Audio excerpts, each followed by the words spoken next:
Hello guys, ulit na dito guys. So, ligo na bigay si Paul dito guys.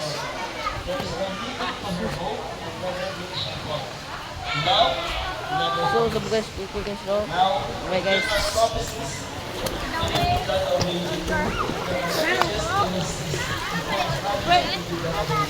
So, ano siya, no? Online message na kung sa 1 Corinthians chapter 13, verse 28. And remember, sa gisugtugin niya, in part ni Monsignor, na always ang presence dapat na.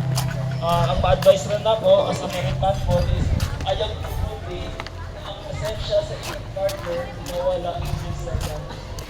So, para lang ang advice, ayaw tubuti na natin ito. And love, remember ha? The sign of love, Guys, no? So, guys, update video guys. Sorry ito guys.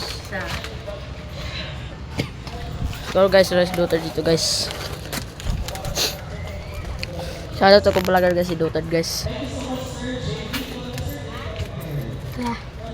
Lah.